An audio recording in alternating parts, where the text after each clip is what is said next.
Hey you, thanks for showing up to study English with me. Today I have a real treat. We're going to learn English with TV because sometimes you just want to be entertained when you learn. We're going to take a scene from the ABC comedy Modern Family. Have you seen it? It's really funny. There are a lot of great reductions in this scene. What we're going to do is a full pronunciation analysis. So we'll watch the scene and then we'll go back and together we'll study all of the reductions, things like flap T's, stress. Studying this will really help you understand how Americans speak, what they do, so it will increase your listening comprehension and then it will also help you sound more natural when you speak American English. So I call this kind of exercise a Ben Franklin exercise. It starts with us just watching the scene. Then together we'll do the full pronunciation analysis. I'll make sure you understand everything that's happening and how things are being pronounced. Let's go ahead and get started with the scene. What are you guys laughing at? I wouldn't worry about it. You said something funny, didn't you? The guy's a joke machine. Oh, someone's sitting there. Who? Someone who doesn't ask a million questions. Grandpa, you can sit with us. Great. And now the analysis. What are you guys laughing at? Okay, a single thought group, lots of reductions here. What are you? Well, I hear some stress on wa, some stress on guys, some stress on la. What are you guys laughing at? What are you guys laughing at? What are you guys laughing at?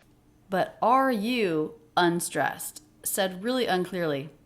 So the word are often reduces to schwa, r, and then we would link with a flap T, he links, but I actually don't hear the R at all. I hear whata, what do you, what do you, what do you. The word you not reduced, but it is unstressed. Flat in pitch. What do you, what do you, what do you, what do you, what do you, what do you guys? Try that. What do you guys? What are you guys laughing at? Guys laughing at. Now, he drops the NG sound and instead makes just an N sound, laughing at. And then the N links right into the vowel a. Stop T at the end. Laughing at. Try that. Laughing at. I wouldn't worry about it. I wouldn't worry about it. All linked together, all connected. I wouldn't. A little stress there. Worry. Most stress there about it.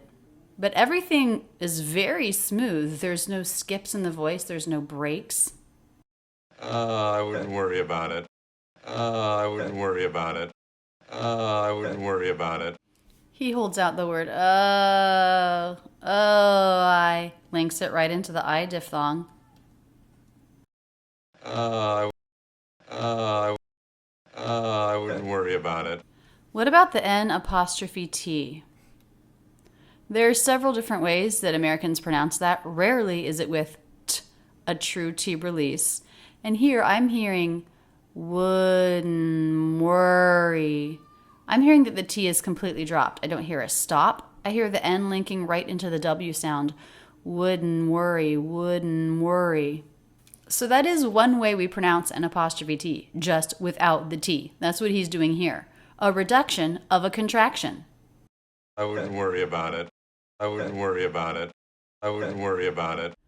Worry about it. The ending E vowel links right into the schwa, the first syllable of about it. And then a flap T is used to link the two words together. We use a flap T to link words when it comes between two vowel sounds or after an R and before a vowel. About it.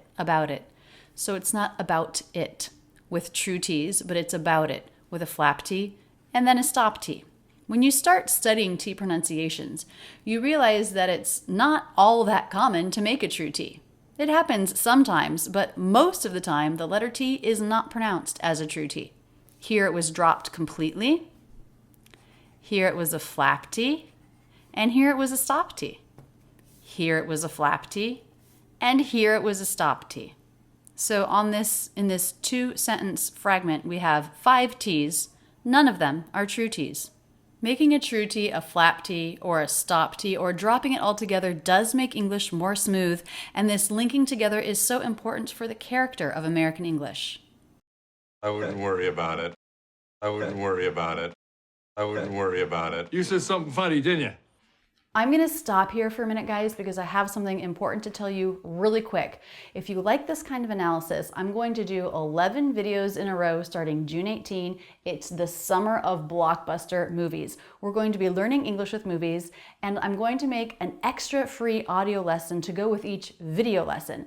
If you want that, you'll have to sign up. I'm not going to bombard people with emails, so I only want to send people these free downloadable audio lessons if you want them. So if you want to study English with movies this summer, follow this link here or in the video description below. Pass it on to your friends. We're going to be doing this together. It's going to be so fun. I cannot wait to spend my summer with you. Okay, now back to this analysis. I wouldn't worry about it. You said something funny, didn't you? You said something funny, didn't you? Okay, we have lots of reductions here. You said something. You and some both have a little bit of length, but really fun is the most stressed syllable there. You said something. What's happening here? How is that being pronounced? You said something funny. You said something funny. You said something funny. You is fully pronounced you, but it's said quickly. You says something. I don't actually hear the D. Says something, says something, says something. I hear the S sound, an E vowel linking right into the next sound, the S. The word said, which is a verb, a content word, is said very unclearly here. You said something. Now what about something? You said something funny. You said something funny. You said something funny. Something. Very casual way to pronounce this, though you will hear it regularly. It's like S-U, a stop sound, a glottal stop, and then M. Something, something. So this is the as in butter vowel. So those two sounds stay the same. And then the stop is like the M, And then the M is made again to show the ending of the word. It makes no sense. It doesn't follow rules. But this is how you will hear this word pronounced sometimes. Something. Something, something, something. There's something funny. There's something funny. There's something funny. Actually, I think I'm going to change the way I wrote this in IPA. I think I'm going to take away the stop symbol here. And I think I'm going to write it with like an M, a stop, and an M. Something, something, something. There's something funny. There's something funny. There's something funny. Anyway, go by what you hear. Just imitate that. Something, something. There's something funny. There's something funny. There's something funny, didn't you? Dinya, dinya, dinya. Okay, what's happening here? Well, first of all, the word you reduced. Yeah. Not an U vowel, but a schwa instead. What about the N apostrophe T here? Dinya. Dinya. Dinya. To me, it sounds like dinya. Dinya. The T is dropped. Well, we knew that could happen, but I even feel like this D is dropped. Dinya. Dinya. It's a lazy, unclear way to say this, but reductions happen. They happen all the time. Dinya. Dinya. Dinya. Dinya. Dinya. Dinya. I wouldn't say this is a very common way to pronounce the word didn't, but it does happen. Obviously, he's doing it. Dinya. Dinya. Dinya. The guy's a joke machine. The guy's a joke machine. So again, everything's smoothly linked together in this thought group. No breaks. The guy's a joke machine. Joke has the most stress. Here it's a noun. Joke can also be a verb. But everything's smoothly linked together. The schwa of the links right into the G. The guy's. Now, apostrophe S pronounced as a Z, and that links right into the schwa. The guy's a joke machine. The guy's a joke machine. The guy's a joke machine. The guy's a joke machine. What's happening to the K here? It's not released. Joke machine. So the tongue tip goes up into position, but then there's no k release of the sound before he goes into the next sound, which is the M. So a stop consonant, it's not uncommon to drop the release when that word is followed by a consonant. Joke machine, joke machine, joke machine.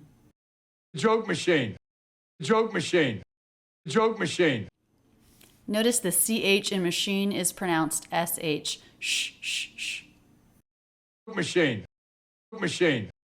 Machine. Oh, someone's sitting there. Oh, someone's sitting there. Oh, someone's sitting there. Smoothly linked together. Pitch goes down towards the end of the phrase because it's a statement. Oh, someone's sitting there. Oh, someone's sitting there. Oh, someone's sitting there. Just like before with the word something, someone, it's the as in butter vowel in the stressed syllable there. Now, the apostrophe S in this case would be a Z sound because it comes after a voiced sound, N. But it's Z followed by S. These two sounds have the same mouth position. Z is made with the voice Z, and S is made with just air, S. So they're paired together. And in a pair like this, it's the unvoiced sound that is stronger. The voiced sound is weaker. So it actually gets taken over. And the two words just link together with an S sound. Someone's sitting. There's no Z sound that you need to try to make. Smoothly link the words together with the S. Someone's sitting. Someone's sitting. Now, what do you notice about the double T here? Someone's sitting there. Someone's sitting there. Someone's sitting there. That's a flap T because it comes between two vowel sounds. Sitting, sitting, sitting. Sitting, sitting, sitting there. Who? Who? Who? Who? Shape of a stressed syllable, up, down, who? Who? Who? Who? Now, this is a question, and you may know that many questions go up in pitch at the end. Who? But this doesn't because it can't be answered by yes or no. So it's not a yes-no question, therefore pitch will generally go down. Who? Who? Who? Who? Someone who doesn't ask a million questions. Someone who doesn't ask a million questions. I think those are the most stressed syllables there. Let's look and see what's happening with the unstressed syllables. Do we have any reductions? Someone who doesn't ask a million questions. Someone who doesn't ask a million questions. Someone who doesn't ask a million questions. Yes, we do. Someone who. The W sound is dropped in who, and it's just the oo vowel that's linked onto the ending N. Someone who. These two words go together somewhat frequently, and I think it probably happens a lot that the W sound is dropped. It doesn't have to be someone who. But it doesn't sound strange that it is. Someone who. In fact, I didn't even realize it was dropped until I focused in on this and listened to it many times in a row. That's how much we are used to reductions. I never thought, oh my goodness, he didn't say the W sound. Someone who. Someone who doesn't ask. Someone who doesn't ask. Someone who doesn't ask. What about N apostrophe T here? Doesn't ask, doesn't ask. I hear that the T is totally dropped and the N sound links right into the vowel A. In the word doesn't, we have the as in butter vowel and the Z sound. So S makes a Z in this word. Doesn't ask. Someone who doesn't ask. Someone who doesn't ask. Someone who doesn't ask a million questions. The K releases really lightly into the schwa aska, aska.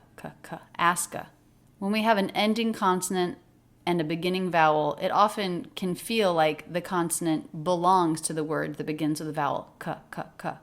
Aska. Someone who doesn't ask a million. Someone who doesn't ask a million. Someone who doesn't ask a million questions. Million questions. Ending N sound goes right into the beginning K sound. Very smooth. Questions. QU usually makes a KW cluster. It does here. Questions. A million questions. A million questions. A million questions. Grandpa, you can sit with us. Grandpa, you can sit with us. Higher in pitch. making it sound really friendly and inviting. Grandpa. D is dropped. It comes between two consonants, and it's very normal. Very common to drop the D here. It would be fairly uncommon to hear it pronounced. Grandpa. Grandpa. And actually, you might often hear that as an M sound, grandpa, rather than N, grandpa. Grandpa, you can sit with us. Grandpa, you can sit with us. Grandpa, you can sit with us. They actually would sound pretty much the same. Grandpa, grandpa, grandpa, grandpa. It's hard to tell what she's doing. I actually think the M sound, just closing the lips, is a little bit easier, faster to do than the N position. So perhaps you could make this adjustment with this word, grandpa, grandpa, grandpa, grandpa. And that would help you pronounce it more naturally. Grandpa, Grandpa, Grandpa, you can sit with us. Little bit of stress on you. You can sit with us, and then the most stress there. What about the word can? Very common to reduce this word can. K sound, schwa n, said extremely quickly, and it links the words you and sit together. You can sit. You can sit. You can sit with us. You can sit with us. You can sit with us. Sit, stop T, sit with, sit with. Sit with us, sit with us. And you can make a super light, unvoiced TH that links into the vowel for us. With us, with us, with us. Sit with us. Sit with us. Sit with us. Sit with us. Great. Great, great. Up, down shape of a stressed syllable, a single thought group here. Sorry, a single word in a thought group, a single syllable in a thought group. Great. Up, down shape and ends in a stop T. Cut off, no release, T. Great, great. Great. Great. Great. So many reductions happening here. If you didn't know about them and you were reading along, it would be very hard to understand how they were doing what they were doing. But when we stop and we break it down and we listen to a small fragment on a loop, it becomes much more clear. Then you can start to learn how to simplify what you do when you're speaking English to sound more natural. Let's listen to the whole conversation one more time. What are you guys laughing at? I wouldn't worry about it. You said something funny, didn't you? The guy's a joke machine. Mm-hmm. Oh, someone's sitting there. Who? Someone who doesn't ask a million questions. Grandpa, you can sit with us. Great. That was fun. To see the whole scene, click here or see the link in the video description below. We're going to be doing a lot more of this kind of analysis video together. What scenes would you like to see? Let me know in the comments below. Also, if you learned something brand new, a reduction or something like that that you had never heard before, put that in the comments below. I love to know what you guys are learning. That's it, and thanks so much for using Rachel's English. If you want to see my absolute latest video, click here. If you're new to the channel, check out this Where to Start playlist. Click here to subscribe. I make new videos on American English every Tuesday. To be sure we can keep in touch, click here to sign up for my newsletter. You'll get free lessons in your inbox every week.